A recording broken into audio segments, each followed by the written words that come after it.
It is 6:54 a.m. in Starbase, Texas, a gorgeous sunrise, and Starship is targeting liftoff in just 30 minutes and 18 seconds from now at 7:25 a.m. Central Time. As you can see, it is a beautiful day in South Texas for the 5th flight test of Starship. Good morning, Star people. I'm Kate Tice. And I'm Jesse Anderson, and we are joining you live from SpaceX Hawthorne with a big crowd here this morning. It's been roughly 4 months since our last Starship flight, and we've got a big morning ahead of us. Flight 5, has a few primary objectives and one big first. We may be attempting to catch the Super Heavy booster. The teams at Starbase have been hard at work around the clock, upgrading hardware across the entire tower with focus on the chopsticks, the 2 mechanical arms that will reach out and catch the returning booster. We're only going to attempt the catch if everything on the booster and tower checks out after launch, but either way, excitement is definitely guaranteed. Definitely. Today's Starship features a completely reworked heat shield with stronger tiles and a secondary layer, which is an extra layer of protection for the ship that will protect from any of the that will help protect if there's any missing or damaged tiles. Now, not only did we replace the entire heat shield with our newest generation of stronger tiles for today's flight, we'll also be flying a handful of aluminum tiles that are there to help the team understand the thermodynamic environment during re-entry. If you were with us for Flight 4, you'll know how hard those heat shield tiles worked during the ship's re-entry. Did they ever? As you can see there, they worked incredibly hard. This big heat shield rework that we're talking about promises to increase the likelihood of Starship being better protected during controlled re-entry as it heads towards its flip maneuver and landing burn for a soft splashdown on target in the Indian Ocean, just like we did in Flight 4. And we'll have to wait and see, keep your fingers crossed, but we may have some new views in store for you today as well.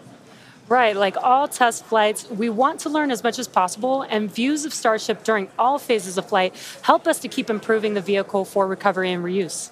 Now, thinking forward to when Starship is flying regularly, it will take the heaviest payloads to space, land humans on the moon again after more than half a century, and ultimately fly people further into space than ever before.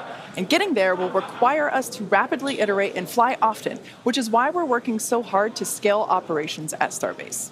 Yeah, the faster that we learn now, the faster we can improve and evolve Starship to achieve reliable flights and rapid reusability.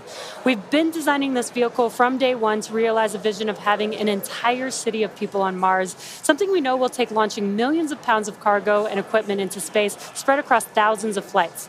This future will require many Starships that can fly again and again, and today's flight is a critical step on that path. So buckle up your seatbelts because here we go.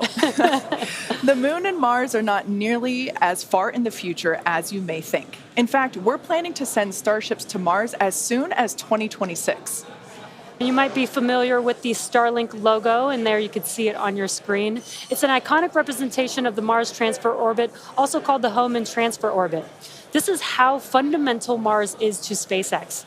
This transfer window, or a time when the Earth and Mars are the closest to each other, opens every 26 months and is only open for about 2 to 3 months at a time for a vehicle with Starship's power. And it just so happens that the next Mars transfer window opens in 2 years towards the end of 2026. Yeah, lining up a launch to Mars is similar to how we launched to the International Space Station, where we time launches to match the station's orbit. If we didn't do this, we'd need more propellant and more time to get there. Exactly. So the first opportunity that we have to fly Starships to Mars, we plan on doing it. These first flights to Mars will be uncrewed and will test the reliability of landing intact.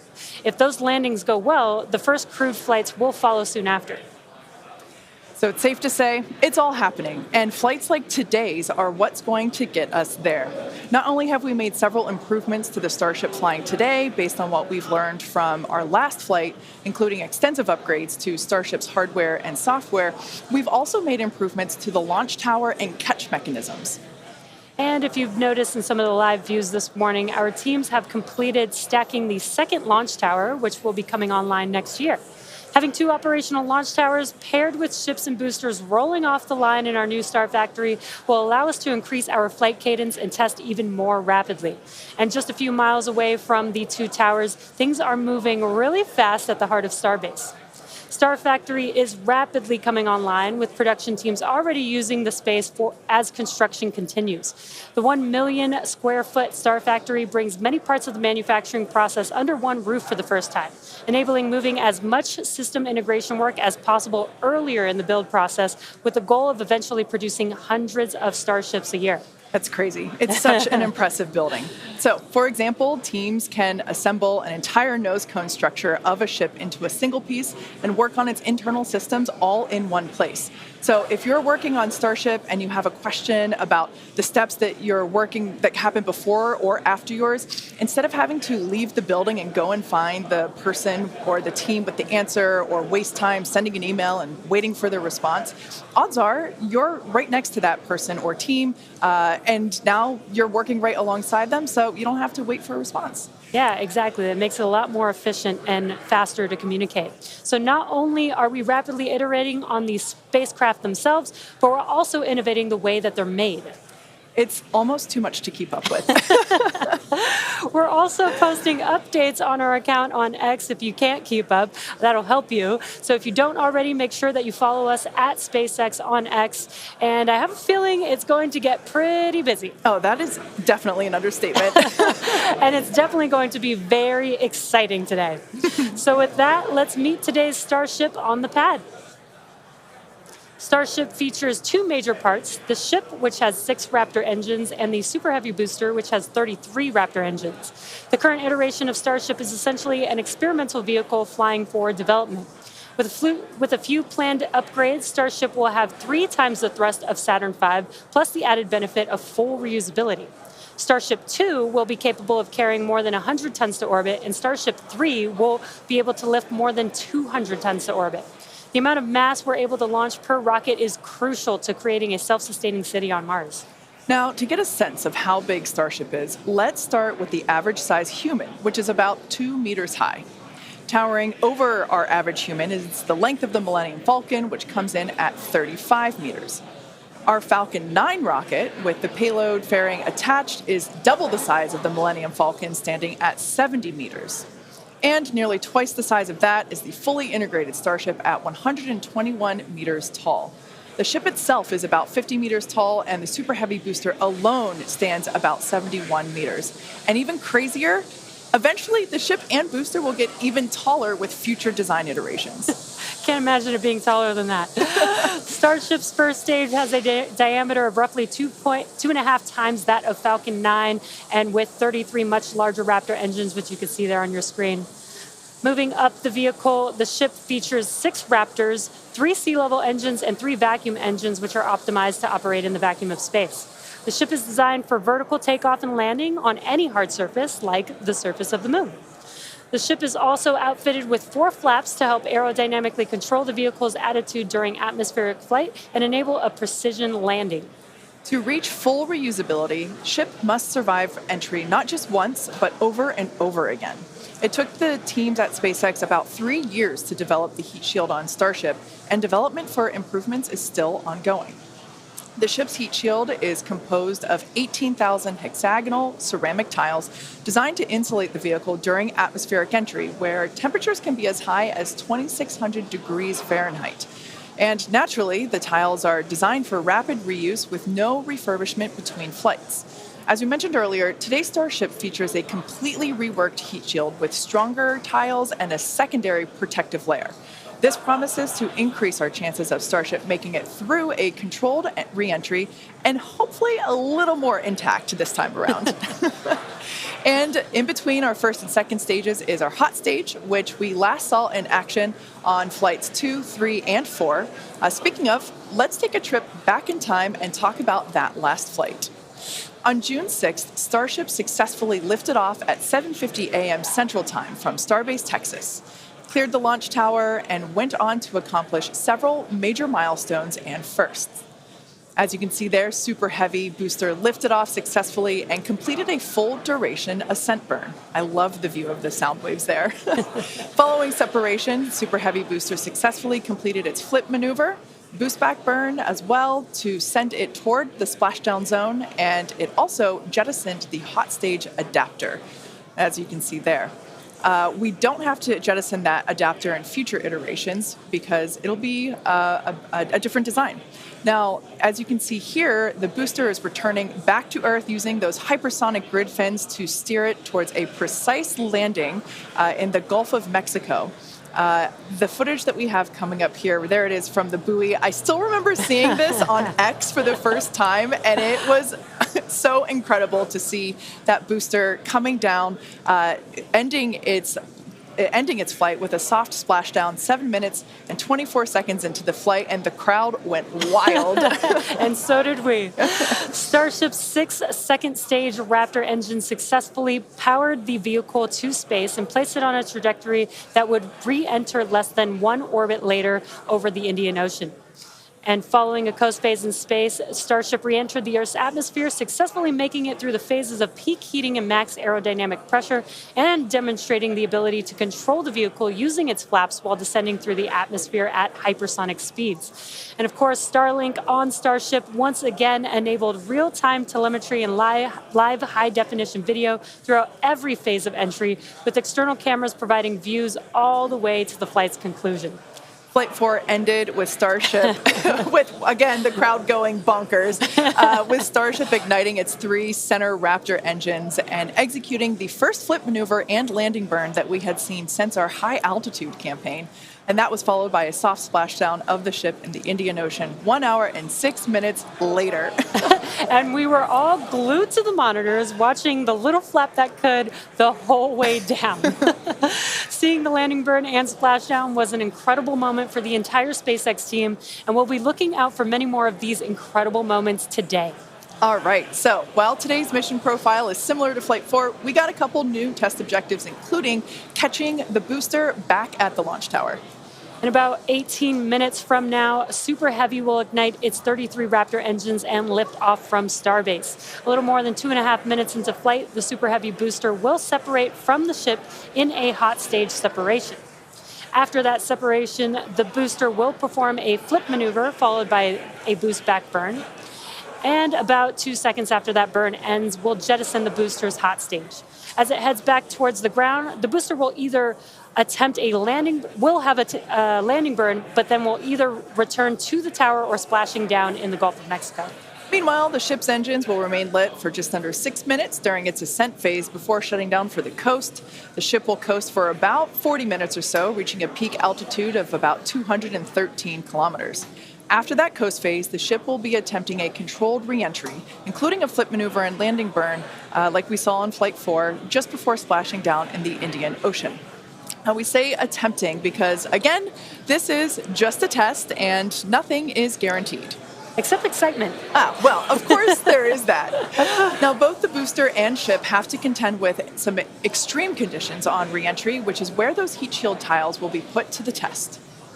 For this flight test, we do not expect to recover any hardware from the ship. With the exception of Falcon, this is no different than what happens to most rockets flying today that are expended, meaning that they fall into the ocean after completing their mission.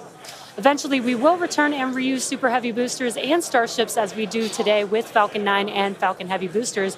And in fact, we've landed Falcon boosters 352 times to date. Oh, man, I hear you say that number, and that is just wild. I still remember the night, or at least most of the night, that that Falcon landed for the first time, and it still feels like yesterday. Yeah, definitely one of my favorite moments at SpaceX.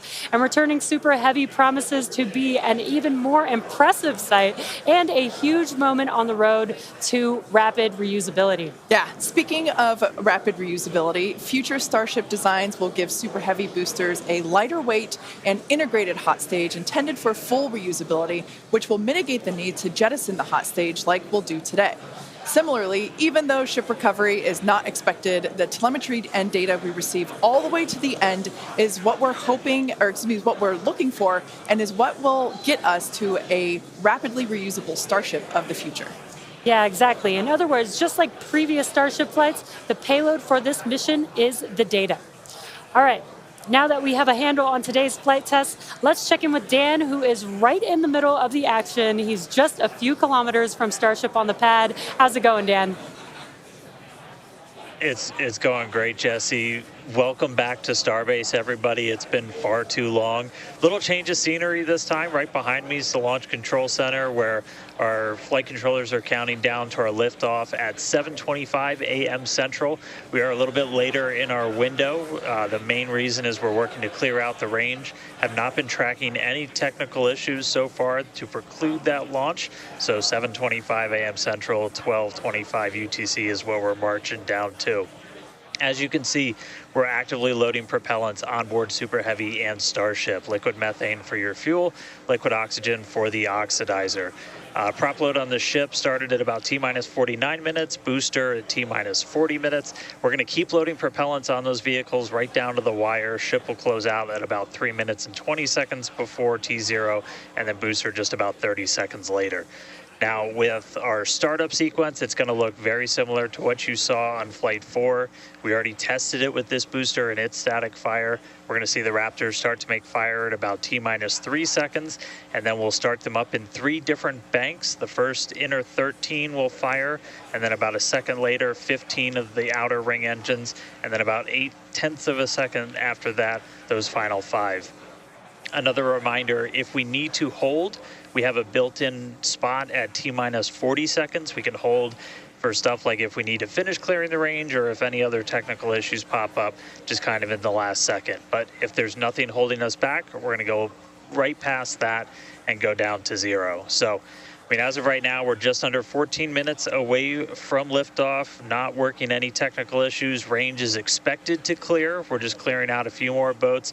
And as you can see, the weather is perfect. We had 100% go for launch from the weather officer, so that was pretty unprecedented and something we really like to hear. If we're not able to go today, since we are loading prop, it would likely be about 48 hours before our next attempt. But good thing we're going to launch today. Really looking forward to being able to turn around and see it this time. Counting down to 7:25 a.m. Central, and I'll see you guys in a couple of minutes. I'll send it back to you in Hawthorne. Thanks, Dan. Now, one of the most exciting objectives for Flight 5 today is attempting to return the booster to the launch site that you see right there, and it will be caught by the tower. We refer to this simply as booster catch. As you've heard us say, Starship and Super Heavy are designed to be rapidly reused, which is why we've developed a novel way of returning the vehicles that leverages the same hardware we use for stacking ahead of flight. Right now, when we recover our Falcon boosters, they either return to a separate landing zone on land or to a drone ship in the ocean, both of which require time to transport the vehicle back to the launch site.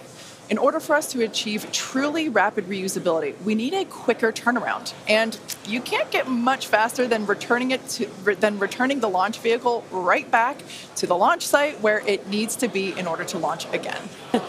For today's booster catch attempt, while there are thousands of criteria that need to be met, there are 3 primary gates that will be in play. In order to proceed, automated checks have to indicate we have a healthy booster and a healthy tower, and the flight director must issue a manual command, which is informed by manual checks from the flight control team. If this command is not sent prior to the completion of the boost back burn, or if automated health checks show unacceptable conditions with Super Heavy or the tower, the booster will default to a trajectory that takes it to a landing burn and soft splashdown in the Gulf of Mexico. Now, thinking to the future when we're operational, after a booster returns to the launch tower, it will be inspected and reloaded with propellants and then ready to launch another ship to orbit. For today's test, however, we're only going to attempt the catch, like Jesse said, if everything on the booster and tower checks out after launch. And of course, we will let you know as soon as we know if it's a go. And we're going to be listening very keenly for that call out. Now, as always, we accept no compromises when it comes to the safety of the public and our team. So to that end, the area all around the pad and the flight path are cleared well in advance. Exactly. A lot of things have to go right in order to line up the booster catch. So don't be surprised if we don't attempt the catch today. Either way, today's flight will generate data that will continue to inform our future flights and help us get to that operational cadence. Yeah. Oh, you can't forget what else it will generate. Are you thinking what I'm thinking? I mean, I was going to say a sonic boom. Oh, I was going to say excitement, but that's a really good reminder. Now, if we do make it to a catch attempt today, Super Heavy may generate a sonic boom upon its return. And that's basically a brief thunder-like noise that we hear when an aircraft or other object travels faster than the speed of sound. Anyone that has been in the area for a Falcon 9 land landing in Florida or California, or even some space shuttle landings, may have heard one of these. Generally, the only impact in those surrounding areas of a sonic boom is the brief noise, with variables like weather and distance impacting if or how the sonic boom is heard. Here's a brief look at how these sonic booms look and sound on Falcon. I know a lot of people will be excited when they hear the sonic boom. And these are going to provide quite a show because you're going to hear those sonic booms.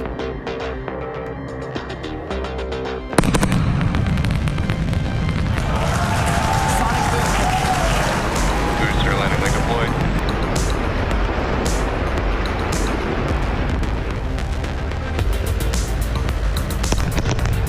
That sonic boom is great for us. That thunderclap broke the sound barrier.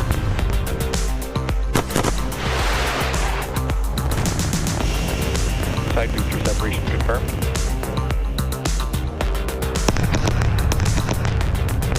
Just heard the two sonic booms here in the room. Booster landing confirmed.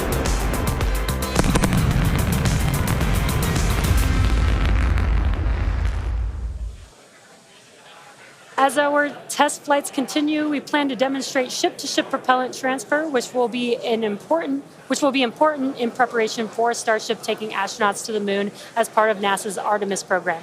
SpaceX will perform one uncrewed demonstration flight before NASA's Artemis 3 mission, which will be the first human surface expedition since 1972.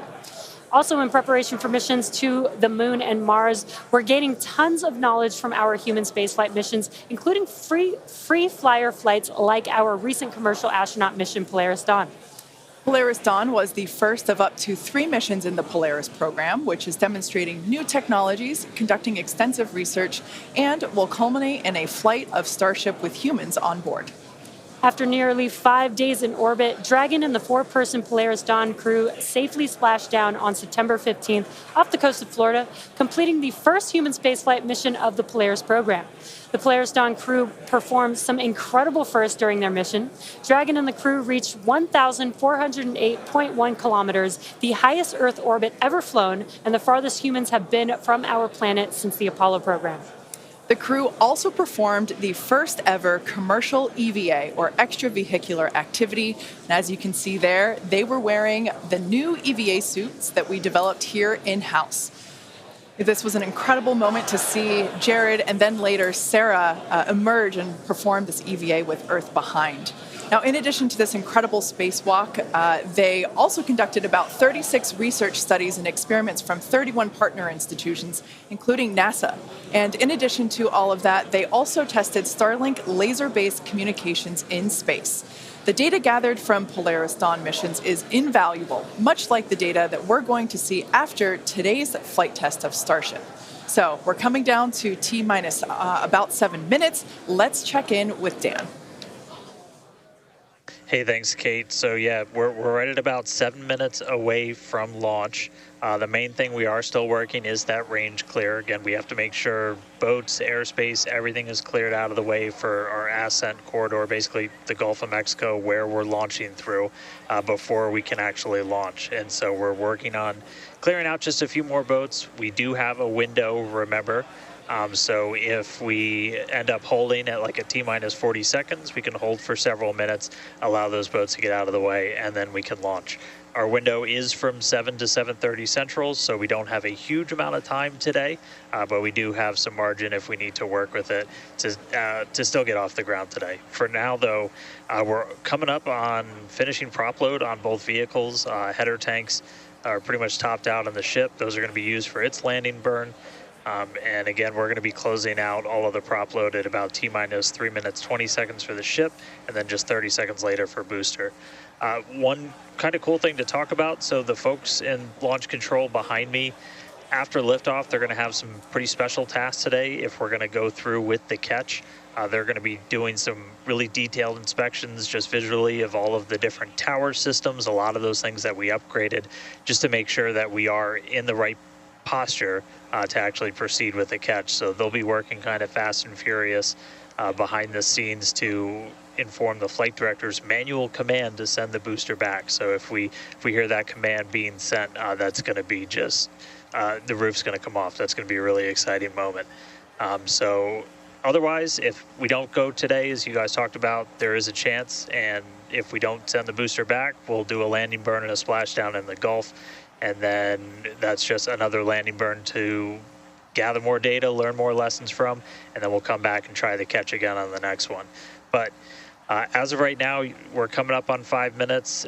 There is a chance that we'll hold or extend into the end of our window, so don't be surprised if that ends up happening. But if those boats do get out of the way, we are just about 5 minutes away from launch. So I'll check back in just a moment, but back over to you, Kate and Jesse. Thanks, Dan. Our rapid iterative development approach has been the basis for all of SpaceX's major innovative advancements, including Falcon, Dragon, and Starlink. Today, we're testing hardware and systems, and we need to know how they perform under the most extreme conditions. We'd much rather find the bugs now during testing than later on when there's more on the line. And to reiterate, while we do determine an acceptable level of technical risk on our vehicle and pad in order to learn as fast as possible, we accept no compromises when it comes to the safety of the public or our team. So that is to say, this is only the fifth of many future flight tests of Starship before it becomes fully operational. You might remember the Starlink panels that are incorporated into Starship, and you can see them there on your screen, those rectangular panels on Starship's nose cone. Starlink brings us the epic views in space and on re-entry, and also helps deliver us the critical flight data engineers need to continue development. In addition to enabling our rapid iteration on Starship, Starlink is also enabling life-saving communication here on Earth. SpaceX is sending tens of thousands of Starlink kits in response to Hurricanes Helene and Milton, and providing free service through the end of the year to support recovery efforts. The Starlink team also worked with T-Mobile to activate our direct-to-cell satellites to provide basic texting on T-Mobile and emergency alerts for all phones and carriers of those in affected areas. If a phone connects to a Starlink satellite, it will have 1 to 2 bars of signal and show T-Mobile SpaceX in the network name. SpaceX's direct-to-cell constellation has not been fully deployed, so these services are being delivered on a best effort basis. Starlink is enabling life-saving communication here on Earth and continues to help us push the limits in space. In the short term, by providing great views and real-time data on our next few flights, particularly through re-entry, which historically is a blackout period for all communications.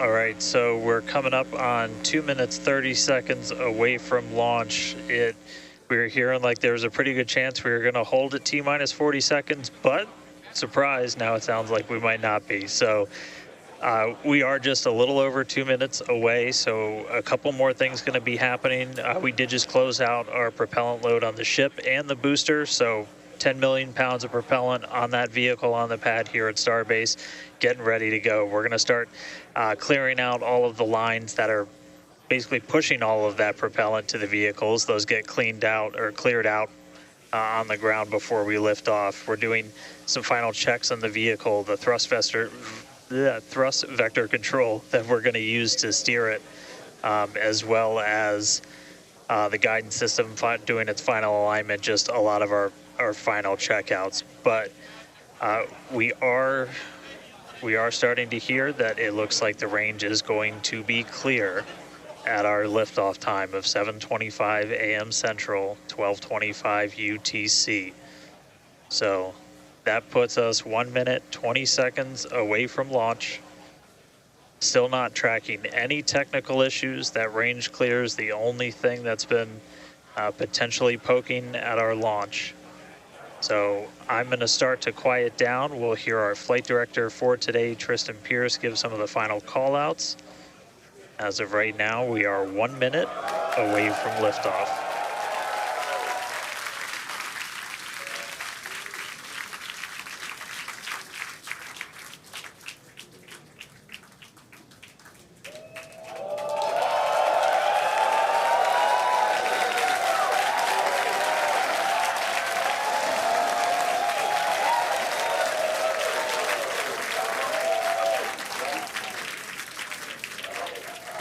Flight directors go for launch.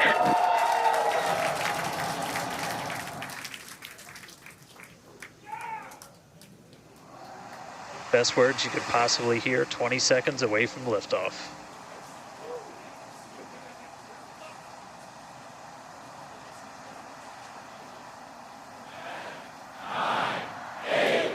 T-minus 5, 4, 3, 2, 1.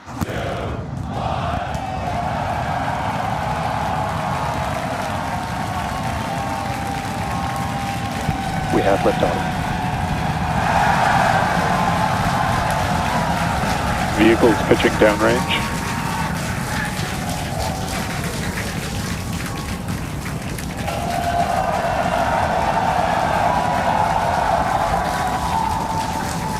Booster after chamber pressure nominal.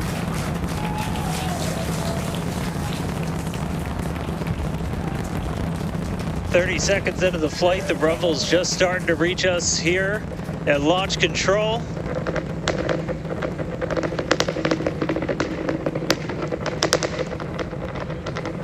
Booster and ship, That avionics is the power and sound telemetry nominal. of 33 Raptor engines.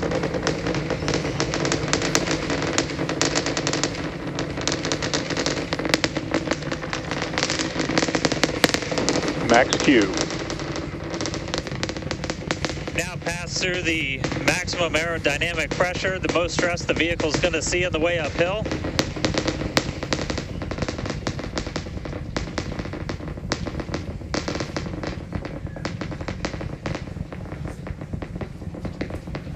All right, our next major milestone coming up, it's going to be hot staging. We're going to see the engines ignite on ship to push it away from the booster.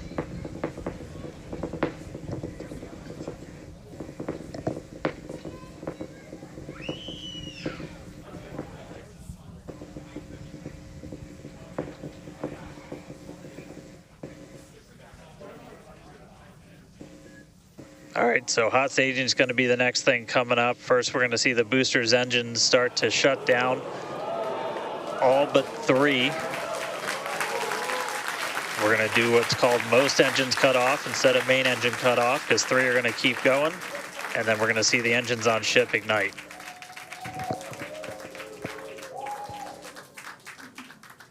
Right now, the tower team is doing their go, no go.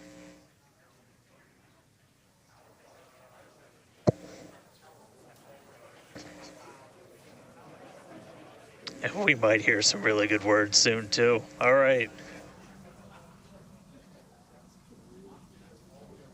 Can still see it up behind me. That is one of the most gorgeous things I've ever seen in my entire life. Coming up on hot staging next. Ship engine There's startup. most engines cut off. Stage separation. Booster Stage separation. separation, Startup. hot stage separation confirmed. Ship under its own power. I'm seeing 6 out of 6 Raptors lit. Hopefully I got a booster on the way back to me. I'm going to send it to you guys in Hawthorne. Oh man, that was absolutely incredible. I loved how the crowd Chamber pressure is nominal. here in Hawthorne all went ooh at that first view of the blue flames from the booster. As you can see there, first stage currently performing, is now making its way back to the launch site. Again, we are Ship avionics power and telemetry nominal. the booster and the tower are both performing automated checks to make sure we are go for the booster to return to the launch pad for that catch. And once those are complete, the flight director... Booster boost back burn shutdown. Flight directors go for booster return. And we did hear that the tower is go for catch. So that was one of the big criteria we were looking for. This view We'll here. wait to hear that the go for catch has been sent. Beautiful view here from the ship. And so exciting to hear that we got a go for booster catch. That means it's going to be a really exciting morning. Again, the booster is making its way back towards now land in order to make that catch attempt in the tower. So incredible to see these views. You can see the ship on the right-hand side of your screen. All 6 Raptor engines are under full power. Once again, the booster is making its way back to the launch site. We are going to try and catch it using the chopsticks on the launch tower, the exact same tower that it just launched from 5 minutes ago. Yeah, and the booster. Starship on nominal Guys, trajectory. I can confirm the command was sent for the booster to come back. That is So I'm incredible looking news. up right now. It's pretty much right overhead of us, and we can see it starting to come down. I can't wait for us to hear the sonic boom through Dan's mic. Right. That is going to be incredible. It was so cool to hear the liftoff. And so once again, a successful on-time liftoff of Starship Flight 5. The ship has separated from the booster. The booster is there on your screen. It is making its way back to the launch site. We are going to attempt the catch using the chopsticks. We did hear the confirmation that the command was sent to the tower. We are go for catch. And in order to. And guys, we should just be about 30 seconds away from our landing burn. It's going to happen in 3 phases. We're going to land 13 engines, burn off all of that velocity. Oh, we can see it coming down through the plume. Booster coming in hot for booster catch. We're going to ignite 13 of those Raptor engines, and this view is incredible right now. You can see how fast this vehicle is moving on the left-hand screen. Landing burn has 13 been engines. ignited. We're now down to 3 Raptor engines. We can see those chopsticks now in view.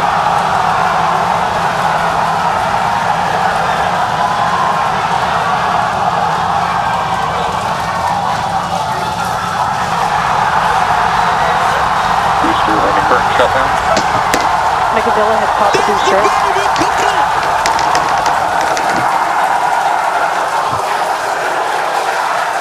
This is absolutely insane. On the first ever attempt, we have successfully caught the Super Heavy booster back at the launch tower. What an incredible view! Are you kidding me?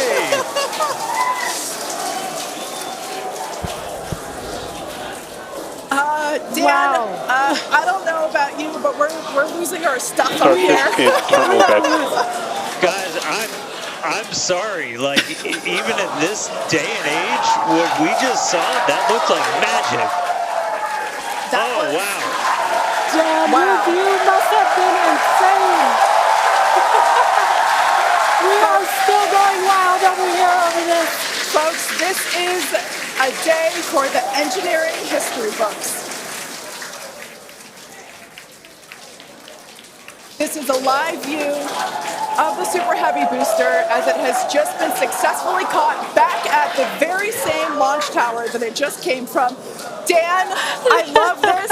You are reflecting exactly what everybody else here in Hawthorne, except maybe a little bit more because you got to see it with your own eyes. How was that? Ship We window got cut off. it. Well, I mean, I can't even describe that. Oh, by the way, ship, main engine cut off, ship's in orbit, but I am like shaking right now. That was, Yeah, This is not, Yeah, I mean, let's check in on ship. it's hard to believe that. Starship nominal orbit insertion.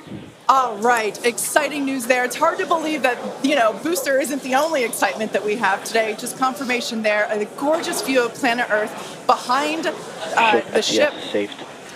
And it is now in the orbit that we expected it to.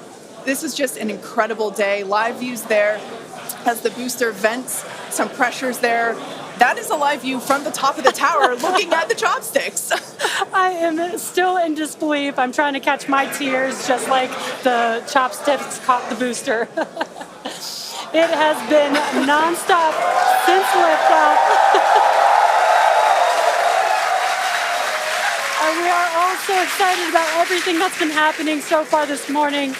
With the booster having completed its job for today, we are going to take a short break for the next 30 minutes. We'll return back at T plus 40 minutes while the ship continues to coast before re-entry.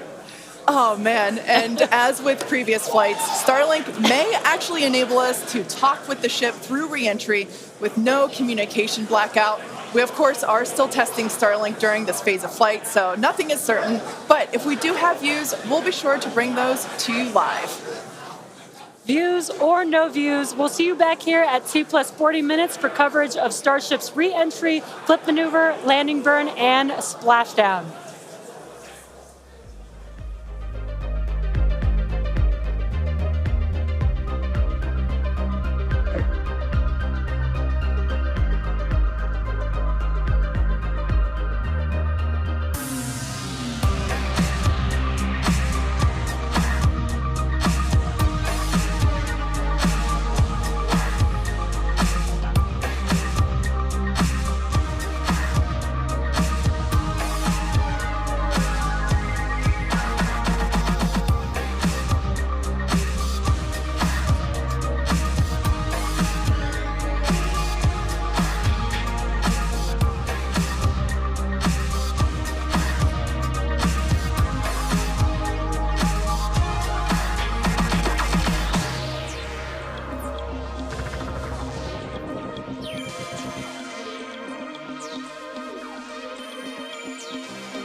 welcome back to Starship's 5th flight test. It has been an exciting day so far. Even the crowd here is still so excited. We lifted off from Starbase at 7:25 a.m. Central Time. The Super Heavy booster and ship had a successful separation, as well as a good boost back burn and good separation of the hot stage adapter. The Super Heavy booster then completed the landing burn with 13 Raptor engines igniting and slowing down the vehicle perfectly for Mechazilla to catch the Super Heavy booster for the first ever land recovery of the vehicle.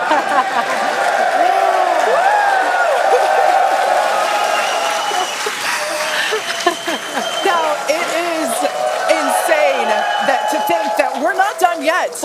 We still have, in about 48 minutes, the ship will re-enter. All the flaps that will today, not that could. The ship will re-enter the Earth's atmosphere.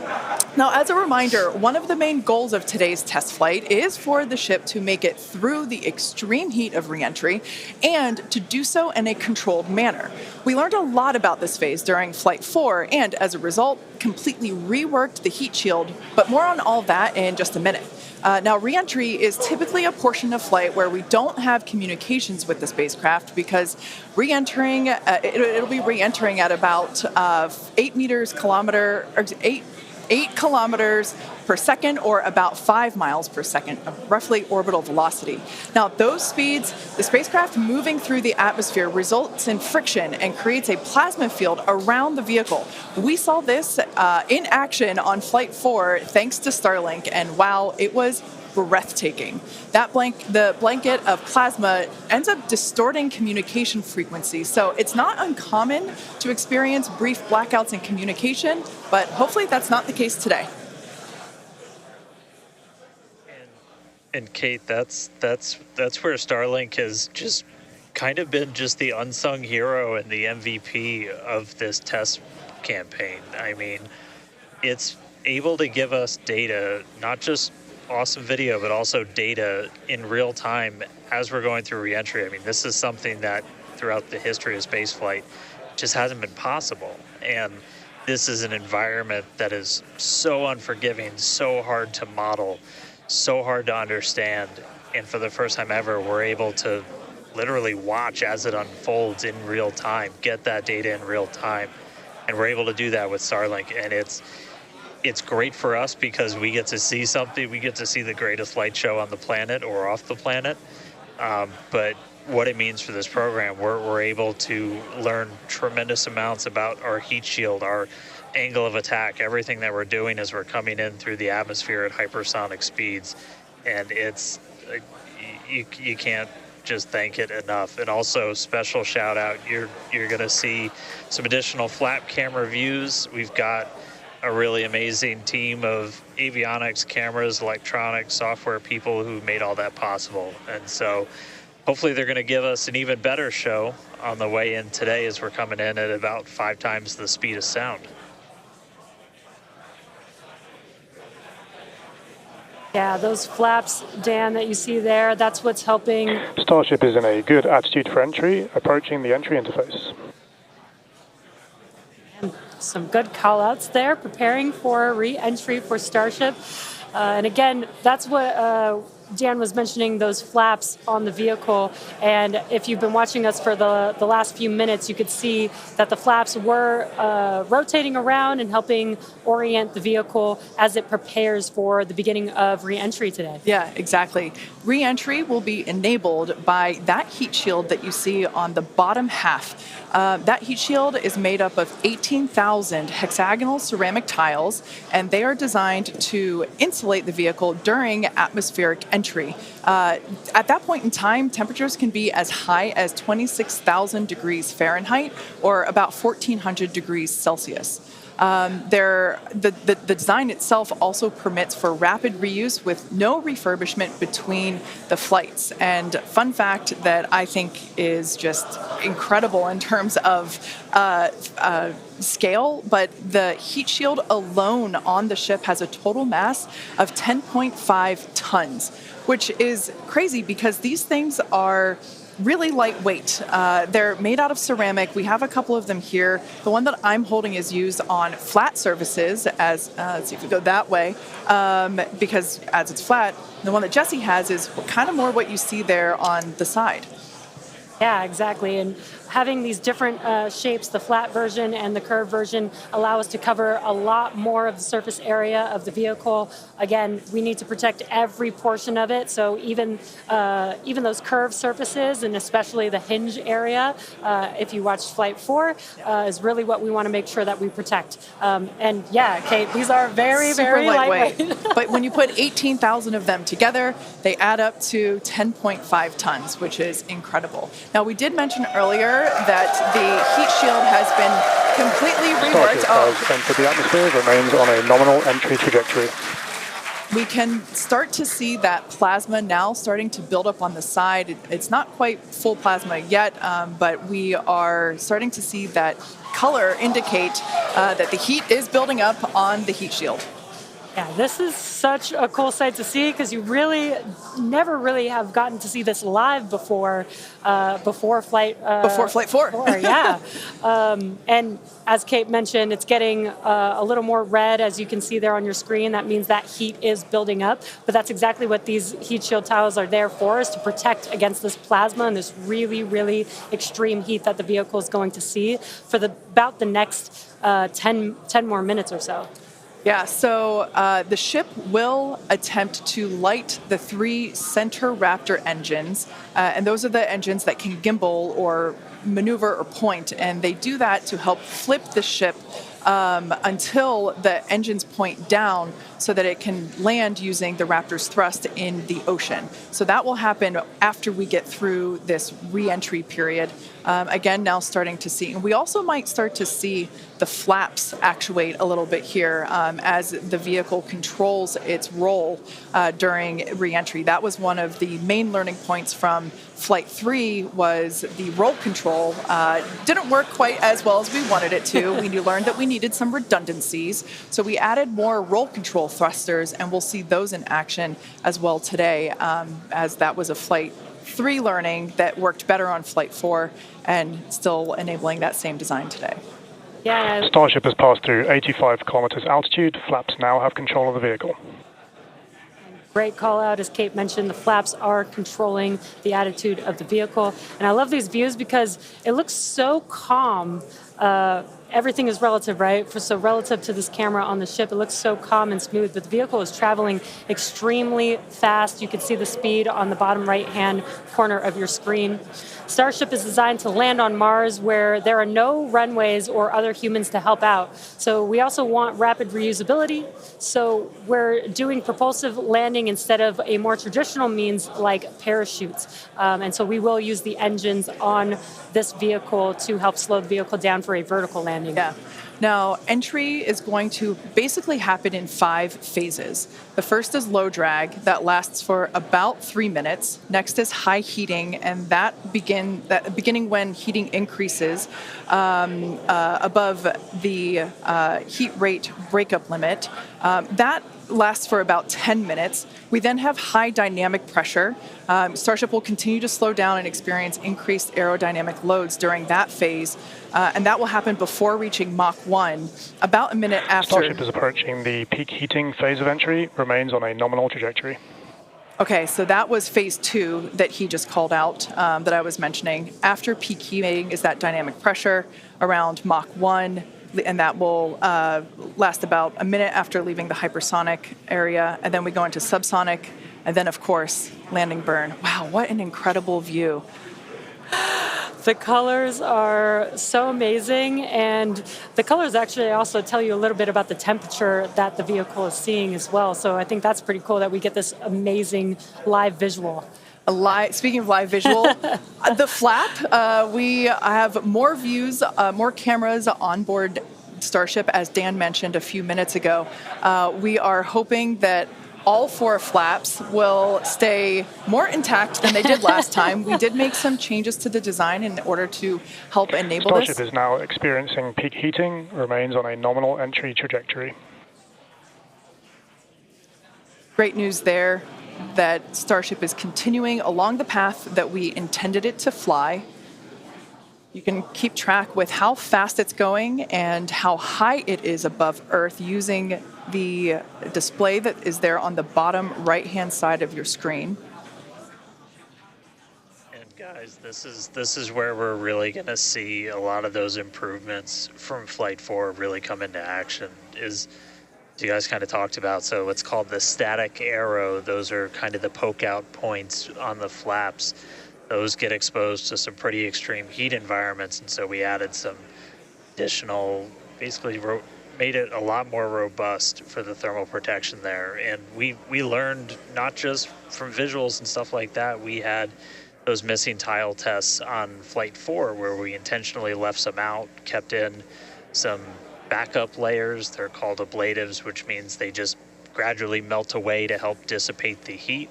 And we've got an entire layer of ablative underneath the tiles on this Starship today. So even if you get a gap in a tile or a tile is broken, anything like that, we've got essentially backup options. And what we're really trying to do today is do an on-target landing. As we lost the flaps, you lose a lot of your control, and so we didn't land right on target last flight.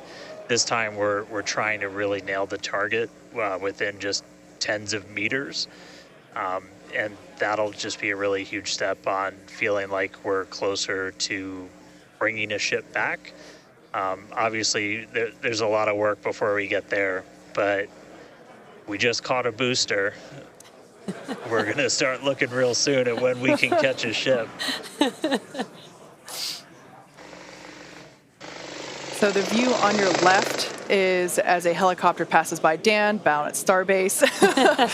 The view on your left is a camera that's positioned near the nose of the ship, looking basically down toward the flap. The view on the right is looking perpendicular to the flap. So we're looking basically bird's eye view onto the flap on the left-hand side, and then a worm's eye view from the side with that view on the right. Yeah, sorry about that, guys. Maverick just buzzed the tower. He might be coming back, so. Now, these views brought to us by Starlink. It's incredible that we have this high-definition capability. In fact, that view on the left... Starship is now halfway through the peak heating phase of entry, remains on a good trajectory. So great news there, hearing that we're about halfway through the peak heating phase. Like I said earlier, this lasts roughly 10-ish minutes.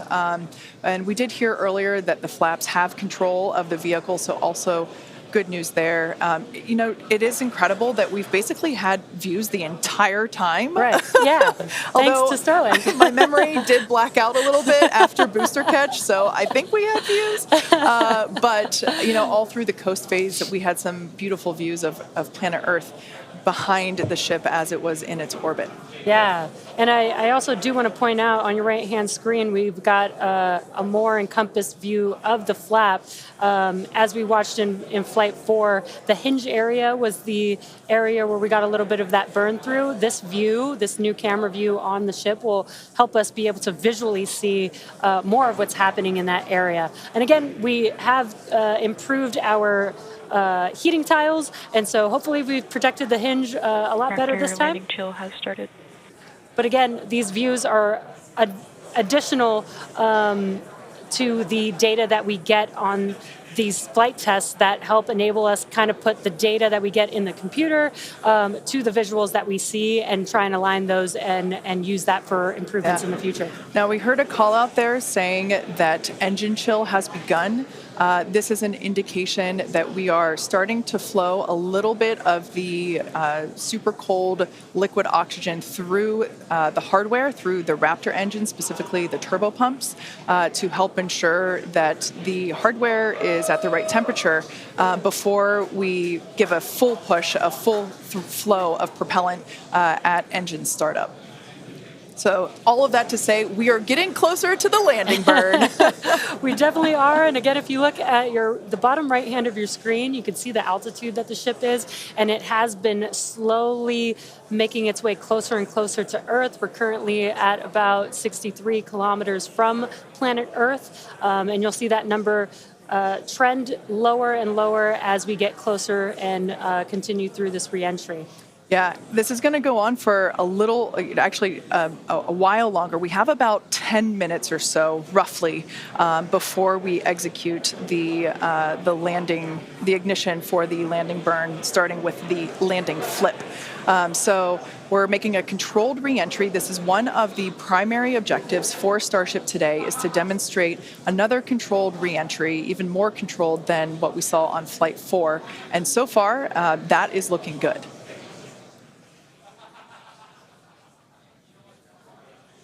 And then as we start to really get lower, we're going to start seeing the atmosphere's effects start to take place, and that's when we'll be dropping our speed down closer to the speed of sound. You'll see the flaps start to maneuver. We were able to do a landing burn on Flight 4, which kind of caught all of us off guard. It was pretty incredible after seeing the flaps survive through. And we're going to try and do another one on this flight today. We tweaked it a little bit, so we're going to try and splash down at a little bit of a gentler angle this time, instead of just kind of hit the water and fall over. And the goal with that is try and keep the ship intact, and then if we're able to then get some additional video of it, again, that's just more data. And everything we can see, everything we can get extra, like a couple extra seconds or minutes of data coming from the ship after Starship has splashdown. passed through the peak heating phase of flight, approaching maximum entry dynamic pressure. All right, we're through peak heating. Coming up is basically max Q part 2, where we're going to hit kind of that part of the curve where we're still moving really fast and the atmosphere is just dense enough that we're feeling the most pressure, but hopefully we're going to start feeling a little bit less heat now.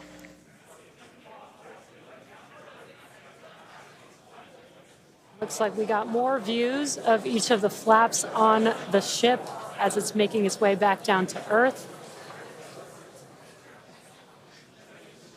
And we did pass through peak heating and still got really good views throughout that whole period. Typically during the highest heat on the vehicle, we tend to build up a lot of plasma, and that's typically when we would lose connection or views of the vehicle. But again, with Starlink, we were able to get some live views throughout that entire process there.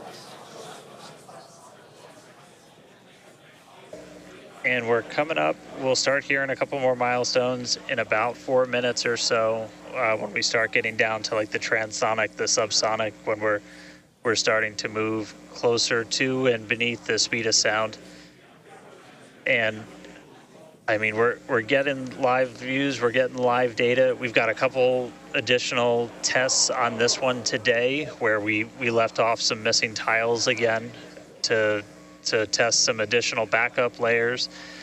We also have, I don't know if we can still quite see them in this view, but you may have noticed we had some kind of silvery looking tiles on Starship as well. And those were pretty much standard tiles, but they were wrapped in aluminum. And it was a pretty simplistic, straightforward one where aluminum starts to melt at roughly the same temperature where steel starts to lose its strength, not necessarily melt. And so if we see stuff melting, we know what our steel is going to be exposed to. But yeah, 59 minutes since launch, should be coming up on transonic and everything in just about 3 minutes. Now the views here, we have coverage of all 4 flaps. We can see, so for those that perhaps didn't catch a glimpse of the vehicle before liftoff, there are 2 flaps at the forward end and 2 flaps at the aft end. The larger camera view that is there on the right-hand side of your screen, that is a view of one of the aft end or the bottom end flaps. We can start to see some heat buildup and peeking through on one of the flaps there in the top left-hand corner of your screen.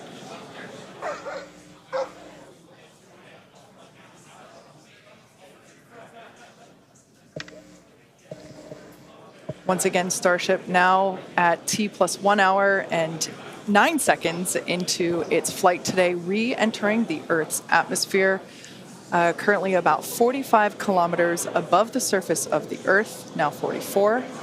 We are targeting a soft splashdown in the Indian Ocean, about, northwest-ish of Australia. And we are attempting to, as we did on Flight 4, perform a flip maneuver as well as Starship is at maximum entry dynamic pressure, remains on a good trajectory. All right, so that is great news there. Like Dan said earlier, this is basically max Q part 2. So this is the greatest amount of aerodynamic loads that the vehicle will experience during its flight. It's coming back through the Earth's atmosphere. It was above the Earth's atmosphere in space where there was no friction. We can obviously see heat as evidence of that friction buildup. The atmosphere is actually helping to slow the vehicle down. If you're watching the telemetry in the bottom right-hand corner of your screen, you can see that speed decelerating rapidly.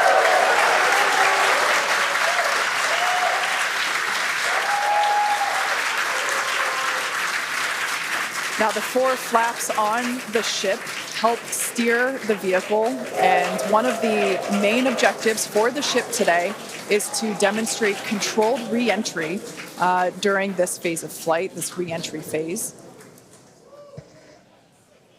Yeah, and we have 6 engines on ship, but we only need 3 of them, the 3 sea-level engines.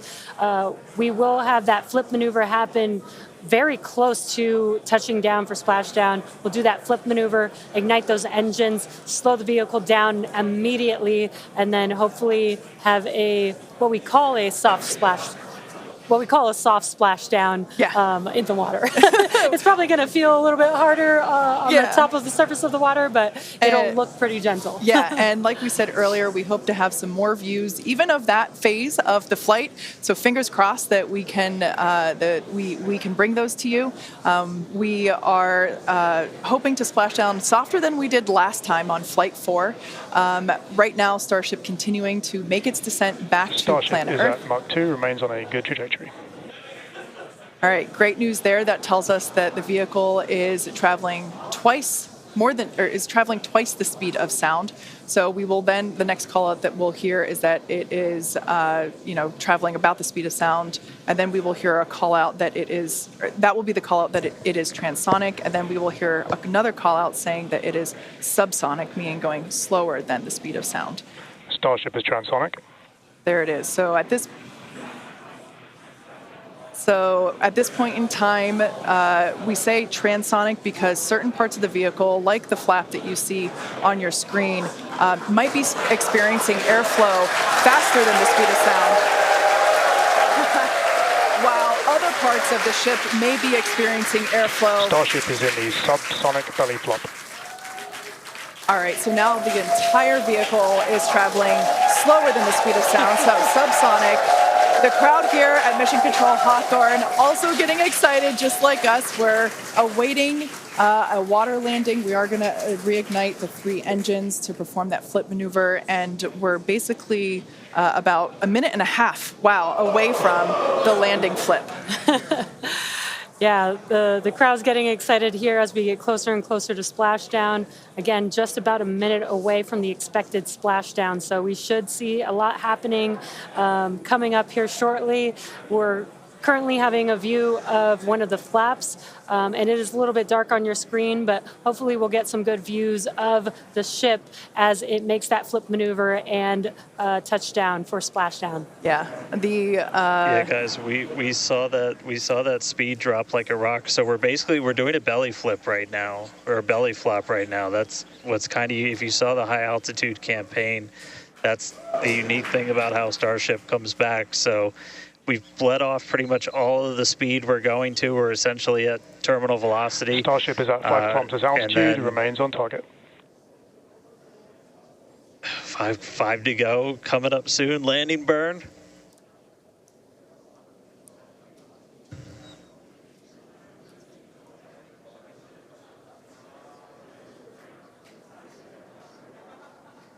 Two kilometers away.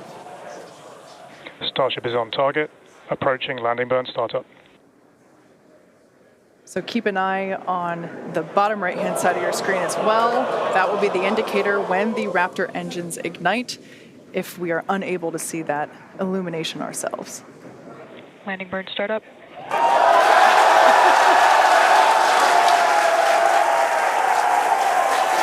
a cool view of the reflection of that landing burn. We can see the water just behind the ship.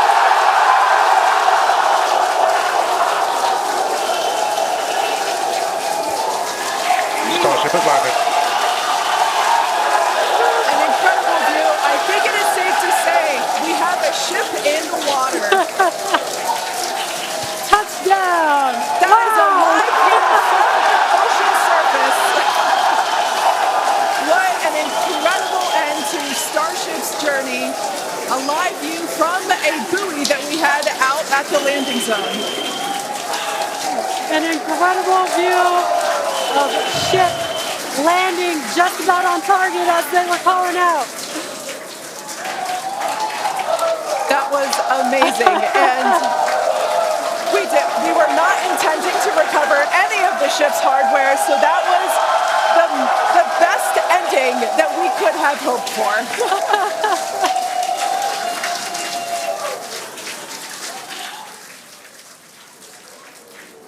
Man, I don't think we're going to be able to get a ton of extra video of the heat shield, but we hit the target. We hit the target.